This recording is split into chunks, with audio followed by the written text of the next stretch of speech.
नमस्कार। आप सभी को कृष्ण जन्माष्टमी की ढेर सारी शुभकामनाएं।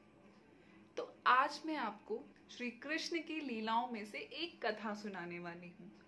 मुझे यकीन है ये आपको बहुत इंटरेस्टिंग लगेगी और आप श्योरली अपने बच्चों को भी ये सुनाएंगे।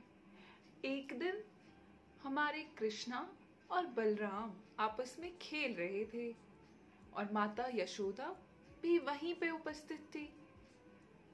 तभी वहां पर एक आम बेचने वाली आई। अब हमारी तरह कृष्णा को भी आम बड़े पसंद थे और बलराम जी को भी।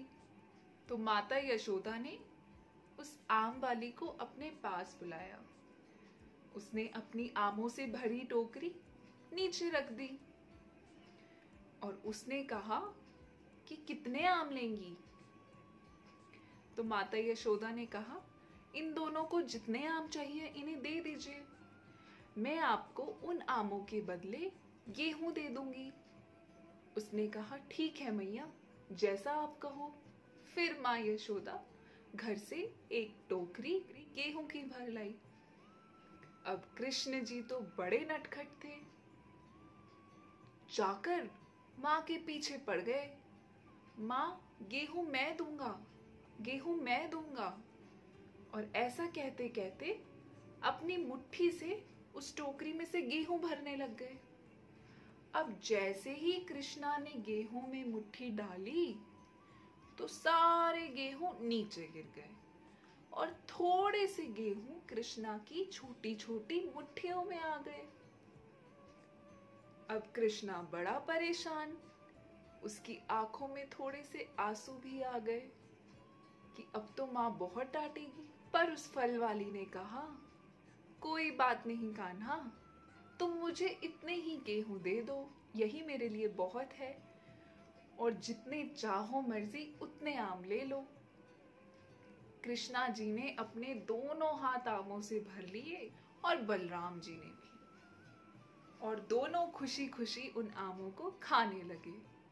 और फल वाली, उसने अपनी टोकरी उठाई और वो थोड़े से गेहूं जो कृष्णा ने उन्हें दिए थे वो रखे और अपना आगे निकल गई। दिन भर की थकी हारी जब घर पहुंची तो अपनी टोकरी नीचे रखी। जैसे ही टोकरी का कपड़ा उठाया तो देखा उस टोकरी में आम नहीं थे, खूब सारा सोना चांदी और जेवर भरे थे। तो वो फल वाली भी मुस्काने लगी। और यही थी हमारे कृष्णा जी की एक और लीला। आप सभी कृष्णा जी की और लीलाएं सुनिए, अपने बच्चों को सुनाइए और खूब आनंद लीजिए। Please do hit the like button if you want me to get more such interesting stories, and do not forget to subscribe if you are new to my channel. So wish you all a very happy Janmashtami. May Lord Krishna bless you with all happiness and success in life. And thank you so much for watching.